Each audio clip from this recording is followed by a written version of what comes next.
आता ओवा आणि जिरं असं मोठं मोठं भरडून घ्यायचं.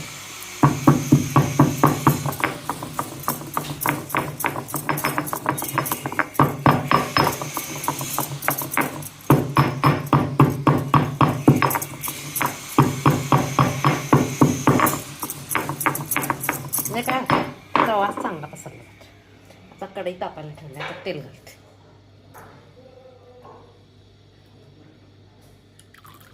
तेल तापू दे. आणि गव्हाचं पीठ 2 वाटी घेतले, अर्धी वाटी डाळीचं पीठ घेतलं,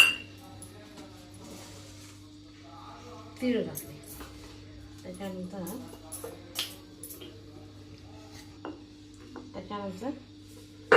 मीठ. त्यांचा कलर चांगला येण्यासाठी म्हणून MTRची रेड चिली पावडर घेतली आहे.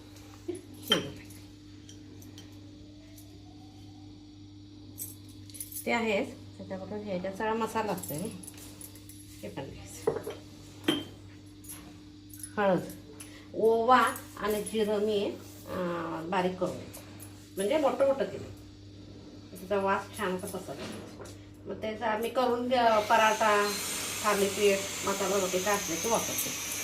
आता काय करायचं, सगळे सुके जिनस सगळ्यांसाठी मिसळून सुके जिनस सगळीकडे घालायचं.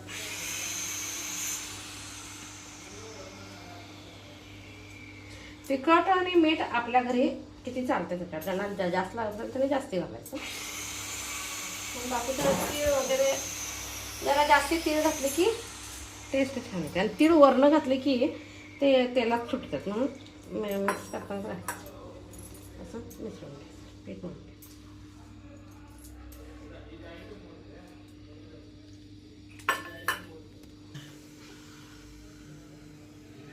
असं व्यवस्थित सगळं झालं असं की असं टमटम पोचतं. ह्याच्यावर दही किंवा तूप, शक्यतो दही कॉम्बिनेशन तर चांगलं. ज्यांना दही आवडत नसेल त्यांनी तूप घ्यायचं, काही नाही घेतलं तरी चालते. व्यवस्थित कॉम्बिनेशन झालं तर छान फुगते.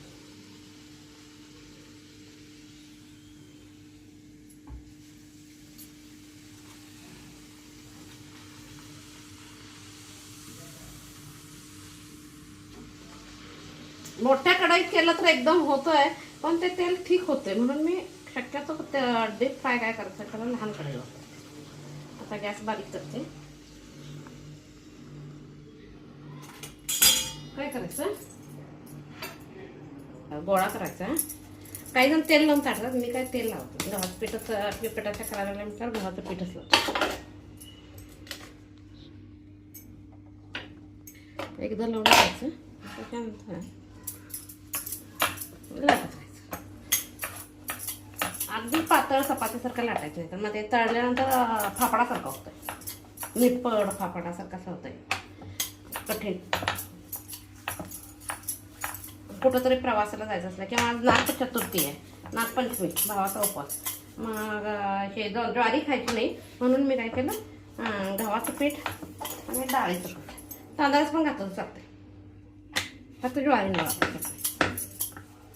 आणि काय करायचं, हे बडवून घ्यायचे पहिल्यांदा.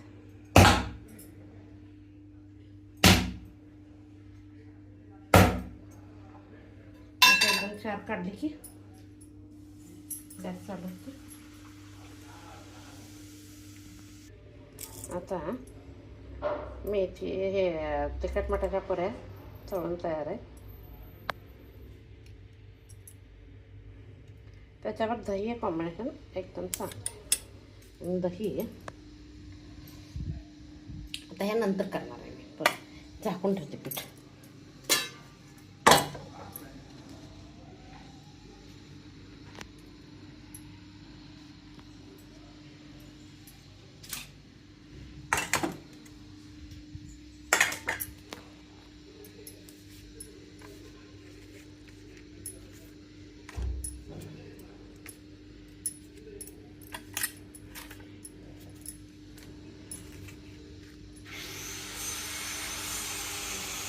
हेल्दी ब्रेकफास्ट खाण्यासाठी तयार आहे. माझी रेसिपी आवडली असेल तर लाईक शेअर करा. आता कढई तापायला ठेवली. आता याच्यात थोडंसं तूप घालायचं.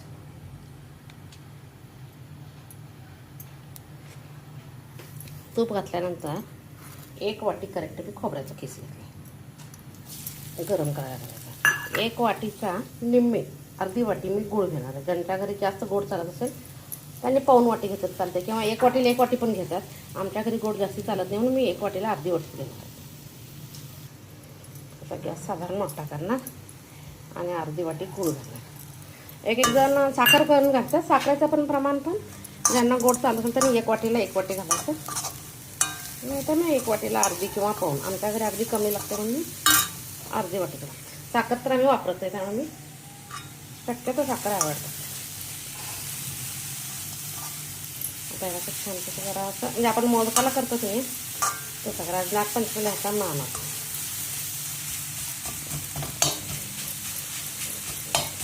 गोळाचे एक खडे राहिले असतात ते थोडंसं तूप घालूनच भाजायला लागतं.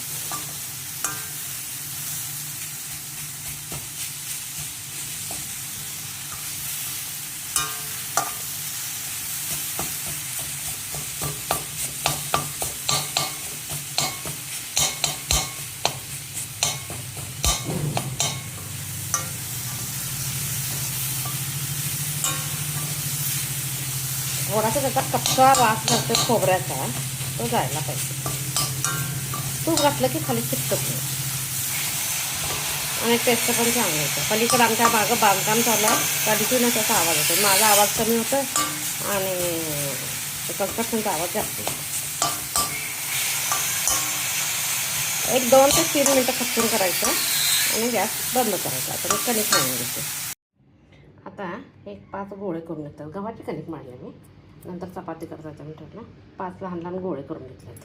आता काय करायचं, हे पण 5 करून घ्यायचे.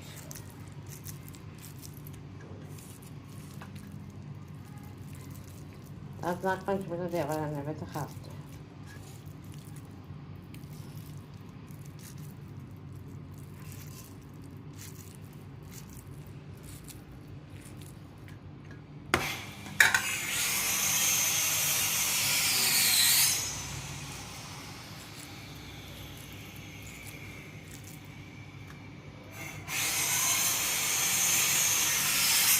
पाचवं एक लहान तर होतं तर मोठं तर होतं.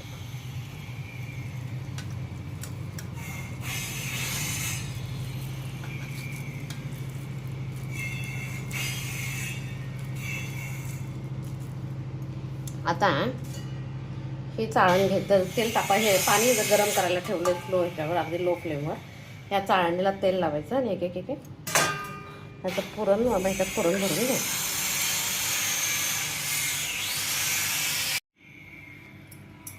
आता गॅस थोडा मोठा करते.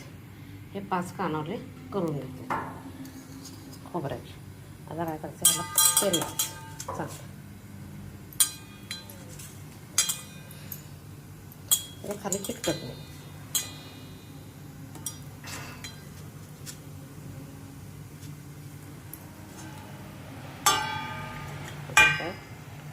ठेवायचं.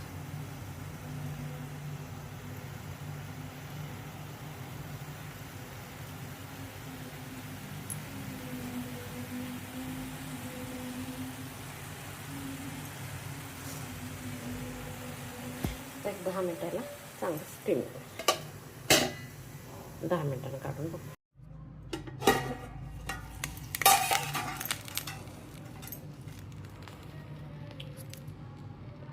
कानवले शिजून तयार आहेत. माझी रेसिपी आवडत असेल तर लाईक शेअर करा. जराशे गरम आहे, थोडंसं गार व्हायला पाहिजे. गार झाल्यानंतर काढते. नागपंचमी स्पेशल कानवले खाण्यासाठी तयार आहे. माझी रेसिपी आवडत असेल तर लाईक शेअर सबस्क्राईब करा.